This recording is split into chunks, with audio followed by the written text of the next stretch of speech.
Okay, good morning, Bedford County. It's Election Day, May 16th, 2023. And Republican candidate Mark Miller has released a series of what he calls ideas for if he is elected Bedford County Commissioner.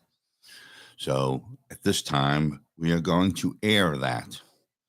And this has been paid for by the candidate. This is Mark D. Miller, Republican candidate for Bedford County Commissioner. Recently, I brought to your attention several of the decisions made by the county commissioners that were done without the knowledge of the voters. In the following days, on Bedford County Free Press, I want to bring to you, to the best of my ability, some answers and solutions to these type of debacles. Please remember, this will be an outline of partial solutions that must be agreed upon by other elected commissioners. Open, responsive government for the people. I am a firm believer that county government should keep the taxpayers informed on how their money is being spent. With open meetings at convenient times for attendance and in compliance with the Sunshine Law, this is possible.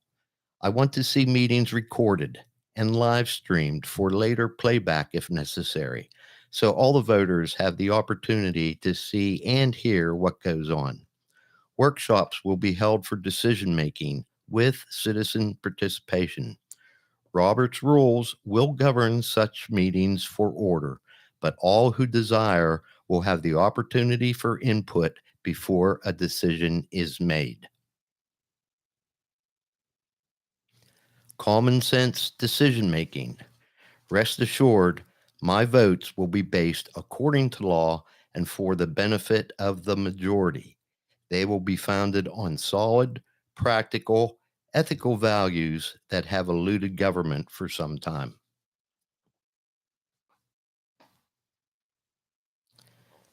Spending on need instead of a want basis. While it's quite impressive to have a new building, car, piece of equipment, and so on, we must only spend on what we can afford. Going into millions of dollars of debt is irresponsible. I will base all decisions on cost versus benefit. Eliminate nepotism and special interest. It is not a commissioner's job to find employment for relatives or friend, nor is it the county's responsibility to make county jobs for citizens. There are ethics laws pertaining to this. All employment and services will be solicited through a bid process and after scrutiny will be awarded according to qualifications and suitability for the job.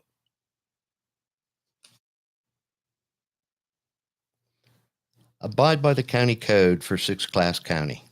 In Pennsylvania, counties are designated by class according to population. Bedford County, with a population of approximately 47,000 residents, is designated a six-class county. This code is very specific as to the way all offices in the county are to be operated. It sets duties and limitations on the commissioners as well as other elected officials and must be adhered to. Evaluation of all county agencies on performance and adjust as necessary. In our ever-changing society, demands are frequently changing. Some agencies require more manpower, some require less. Some have been top-heavy for years, some light. Agencies will be evaluated as to their benefit for the county. Workloads and compensation must be justified and appropriate adjustments made.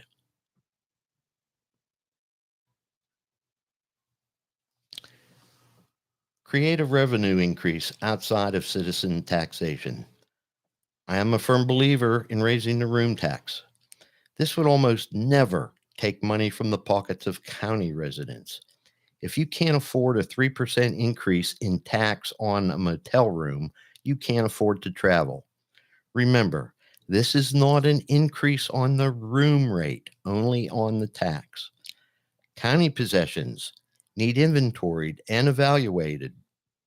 Any possession found not necessary should be sold, and any revenue generated from such sale go to debt reduction. Investment into emergency services. While the county has fantastic, dedicated emergency personnel, they too are feeling the crunch of today's economy. They are responsible for the safety of everyone in the county at any given time, regardless of the crisis. For the most part, these are volunteer individuals, sometimes using out of date equipment. The county should provide every means possible to help acquire funding and promote membership.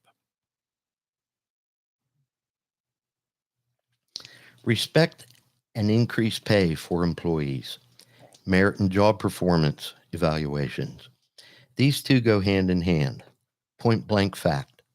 Some employees are disproportionately overcompensated, which cannot be justified for the service they perform for the county.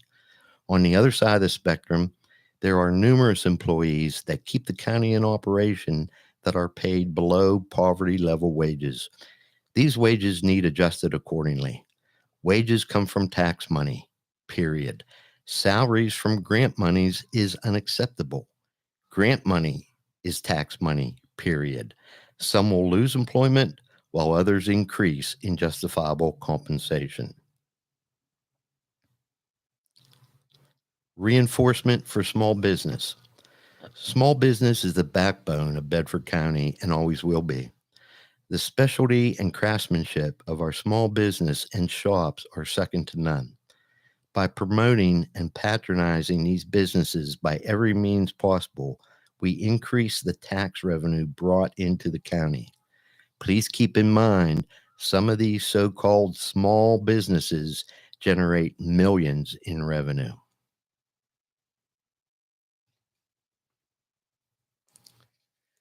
Special consideration for county bidding to keep expenditures and jobs in the county.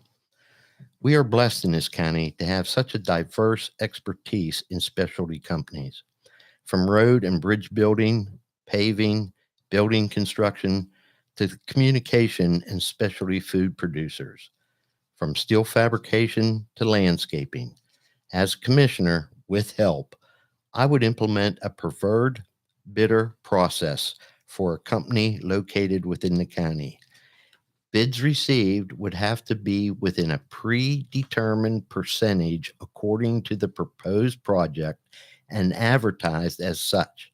If no company was awarded the bid, then neighboring county companies would be looked at and so on. This would keep tax revenue in the county. Rebuild local workforce to be attractive to new business. What came first, the chicken or the egg? We know that Bedford County has a declining older population. The dilemma is, how do you recruit a large business when you don't have a workforce to supply it? How do you bring people to an area when you have no business to support the people? County residents need to decide what they want. I make no promises and don't have the answer. Do we want to have our nice, serene, for the most part, unmolested county? Or do we want large business and all situations that goes with it?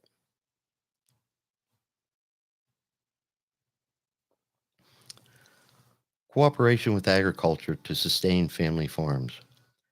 The main industry in Bedford County is the family farm. I am for maintaining these farms as they contribute much to our economy and work with agriculture to preserve the land while paying their fair share of taxes on property. Land should not be forced out of production because of development unless the owner so wishes. At the end of the day, you, the voter, are in control of your own destiny. On May 16th, vote Mark D. Miller, Commissioner. Common sense, open government for the people. Okay, and that concludes Mark Miller's presentation of his ideas if he's elected to be a Bedford County Commissioner. The voting polls open at 7 a.m. They close at 8 p.m. You have plenty of time to go out and vote. You have 13 hours to go out and vote. Exercise your right and go out and vote. We want to wish all the candidates good luck in today's election. And one more thing. On your ticket, you can vote up to 2 people or candidates. You only have to vote for one. You have the option to vote for 2. However, if you wish to only vote for one candidate and you don't want to give another candidate a vote, you don't have to. You are only required to vote for one candidate if you so wish.